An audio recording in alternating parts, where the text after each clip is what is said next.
Bismillahirrahmanirrahim. Assalamu alaikum all. Welcome to my YouTube channel Physics Expert. Today our topic is chapter number 10 Numericals of class 10 Physics.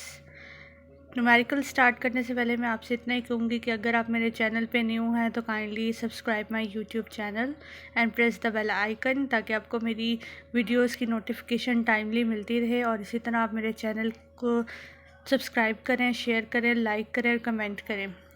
और इसी तरह से मैंने आप लोगों के लिए डिफरेंट प्लेलिस्ट बनाई हैं, फ़िज़िक्स 9th की, फ़िज़िक्स फर्स्ट ईयर की, और इसके साथ अब न्यूमेरिकल्स की भी बना रही हूँ ताकि आपको ईज़िली मेरी हर वीडियो की जो है वो नोटिफिकेशन भी मिलती रहे। और इसके साथ साथ आप इजीली मेरे चैनल पे जब आएँ तो आपको डिफरेंट प्लेलिस्ट से इजीली लेक्चर देखने आसान हो जाएं। आगे कमिंग इंशाल्लाह मैं अपने इंपॉर्टेंट क्वेश्चंस और एक्सपेक्टेड बोर्ड क्वेश्चंस पे काम कर रही हूँ और इंशाल्लाह आप सबके साथ बहुत जल्द ही मैं वो वीडियो भी अपलोड करूँगी और आप लोगों ने ज़रूर देखना है और फीडबैक देना है इंशाल्लाह। और जैसे कि आपको पता है क्लास 9 और 10 जो है वो लाहौर बोर्ड के एग्ज़ाम्स आने वाले हैं, तो फ़िज़िक्स के लेक्चर्स बहुत ज़्यादा हेल्पफुल हैं उनके लिए। न्यूमेरिकल प्रॉब्लम में बच्चों को बहुत ज़्यादा इशू होता है, इसलिए मैं उस पर वर्किंग करके आप सबके लिए ये वीडियोस अपलोड कर रही हूँ। तो आप सबका जो है इसी तरह से सपोर्ट मिलता रहे मुझे और मैं वीडियोस अपलोड करती रहूँ। Now moving towards our topic numericals of chapter number 10 simple harmonic motion. अब आपके पास फर्स्ट न्यूमेरिकल है 10.1। यहाँ पे आपके पास स्टेटमेंट कहती है कि the time period of the simple pendulum is 2 second, what will be its length on the earth and what will be its length on the moon if gm is equals to ge divided by 6 where ge is equals to 10 meter per second square। अब आपको simply first numerical में ये given है कि आपके पास time period की जो value है वो गिवन है सिंपल पेंडुलम की 2 सेकेंड। आपने लेंथ निकालनी है सिंपली अर्थ की और लेंथ निकालनी है मून की। आपको ग्रेविटी की वैल्यू गिवन है मून एंड अर्थ दोनों की।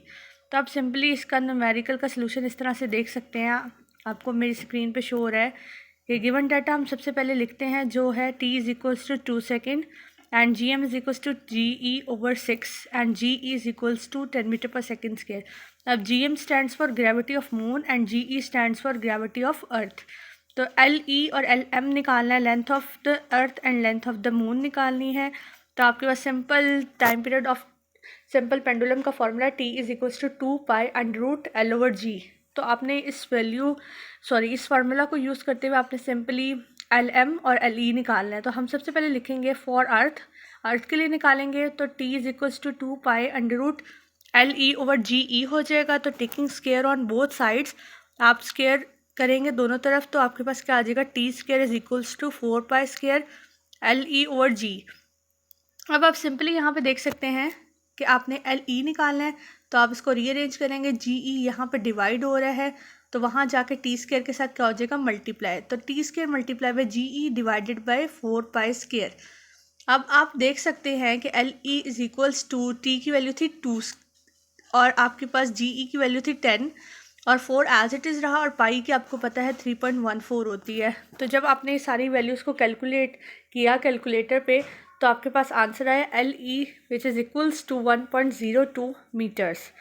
नाउ अब आपने अर्थ की निकाल ली है लेंथ, इसी तरह अब आप किसकी निकालेंगे, मून के लिए। तो आप लिखेंगे for moon T square is equals to 4 pi square L N over G M. तो यहाँ से एल एम निकालेंगे तो क्या आएगा, जी टी स्केयर आपके पास डिवाइड बाय 4 पाई स्केयर। तो आप देख सकते हैं टी की वैल्यू 2 है और जी एम क्या था, आप ऊपर जाके देख सकते हैं जी एम की वैल्यू थी जी ई डिवाइडेड बाई 6। तो जी ई की वैल्यू क्या 10, तो 10 डिवाइडेड बाई 6 हम यहाँ पे पुट कर देंगे जी एम की जगह and 4 pi square as it is. तो यहाँ पे आप देख सकते हैं 2 का स्केयर क्या होता है 4 और 10 डिवाइड बाई 6 करें तो 1.6 आता है और 4 एज इट इज़ और पाई की जगह क्या आ जाएगा 3.14। तो आपके पास एल एम की वैल्यू क्या आई 0.17 मीटर। यहाँ पे आपका फर्स्ट न्यूमेरिकल सॉल्व हो गया। उम्मीद करती हूँ कि आपको न्यूमेरिकल की समझ आई होगी। सिंपली आपने यहाँ पे time period of simple pendulum का फॉर्मूला यूज़ करना है और उससे आपने क्या निकालना है, एल ई और एल एम। ठीक है, नाउ आप देख सकते हैं आपके पास न्यूमेरिकल है 10.2। A pendulum of length 0.99 meter is taken to the moon by the astronaut. The period of the pendulum is 4.9 second and what is the value of G on the surface of the moon. आप simply देख सकते हैं उसने क्या दिया हुआ, length यहाँ पे दी हुई है और टाइम पीरियड दिया हुआ है। तो उसने क्या value of G of the moon निकालनी है। तो वेरी सिंपल फार्मूला, आपको वही अभी time period of simple pendulum आपने देखा है, T is equal to 2 pi under root L over G, उसी से आप सिंपली इसको निकाल सकते हैं। तो गिवन डाटा सबसे पहले लिखते हैं हम, L M is equals to 0.99 meter and G M is आपने फाइंड करना है gravity of moon, and T M आपको टाइम पीरियड ऑफ मून दिया हुआ है 4.9 सेकेंड्स। फार्मूला आपने लगाया T M is equals to 2 pi under root L M over G M. तो 4.9 is equals to 2 pi square root 0.99 over G M. तो square root on both sides आप लेते हैं तो वो क्या आता है 4.9 का square which is equals to 4 pi square 0.99 over G M. तो आप यहाँ से रीअरेंज करें तो जी एम किसके इक्वल हो जाएगा 4 मल्टीप्लाई बाय 3.14 का स्क्वायर मल्टीप्लाई बाय 0.99 और 4.9 उधर मल्टीप्लाई था, इधर आके नीचे डिवाइड हो जाएगा स्क्वायर के साथ। तो आपके पास जी एम की वैल्यू क्या आ गई 1.63 मीटर पर सेकेंड स्क्वायर। तो ग्रेविटी ऑफ द मून आपके पास निकल आई। आपने फर्स्ट न्यूमेरिकल में क्या किया था, सिंपली टाइम पीरियड का फॉर्मूला यूज़ करके सिंपल पेंडुलम का आपने क्या निकाला, लेंथ ऑफ मून और लेंथ ऑफ अर्थ। और सेकंड न्यूमेरिकल में आपने क्या किया है, ग्रेविटी ऑफ मून निकाली है, सेम वही फार्मूला को यूज़ करते हुए जो time period of simple pendulum का है। Now further find the time period of the simple pendulum 1 meter length placed on the earth and on the moon. The value of the g on the surface of the moon is 1/6 of its value on the earth and where g is equals to 10 meter per second square. अब यहाँ पे अपने time periods निकालने हैं। आपको length दी हुई है 1 metre और उसके बाद आपको gravity of earth and moon भी गिवन है। तो आप देख सकते हैं गिवन डाटा में एल किसके इक्वल है 1 मीटर, जी ई किसके इक्वल है 10 meter per second square, G M किसके इक्वल है 10 डिवाइडेड बाई 6 जो आपने फर्स्ट न्यूमेरिकल में भी देखा तो जो उसकी वैल्यू आई 1.6। नाउ टी ई और टी एम आपने फाइंड आउट करना है, अर्थ का टाइम और मून का टाइम पीरियड। तो टी ई किसके इक्वल है 2 pi under root L E over G E. तो सिंपली एल की वैल्यू आपने पुट की सॉरी 1/10। टी ई किसके इक्वल हो गया 6.28 अंडर रूट 0.1 के, और देन आपने इनको मल्टीप्लाई किया तो आंसर आया 1.98, और अगर आप इसे राउंड ऑफ करेंगे तो क्या आ जाएगा 2 सेकेंड्स। अब मून के लिए आपने भी सेम वही time period of simple pendulum का फॉर्मूला यूज़ करना है। तो T M is equals to 2 pi under root L over G M. तो टी एम किसके इक्वल आ जाएगा 2 पाई अंडर रूट 1 ओवर 1.62। तो आप देख सकते हैं सिंपली जब इसे वैल्यू पुट करते हैं तो 2 मल्टीप्लाई बाई पाई की वैल्यू आपके पास आती है in the form of sorry यहाँ पे 2 नहीं आना, 3.14 को अगर आप 2 से मल्टीप्लाई करेंगे तो 6.28 आता है, 2 बाय मिस्टेकन आया यहाँ पे आप देख सकते हैं, ठीक है। और फिर आपके पास है T M is equals to 4.9 second. जब आप इसे कैलकुलेट करेंगे तो आपके पास क्या आ जाएगी वैल्यू 4.9 सेकेंड। उसके बाद नेक्स्ट न्यूमेरिकल है आपके पास 10.4। 10.4 है simple pendulum completes one vibration in 2 seconds, calculate its length when g is equal to 10 meter per second square. आपने सिंपल पेंडुलम को देखना है कि उसका टाइम पीरियड टाइम गिवन है और उसके साथ आपने उसको जो है ग्रेविटी की वैल्यू दी हुई है, तो आपने लेंथ निकालनी है।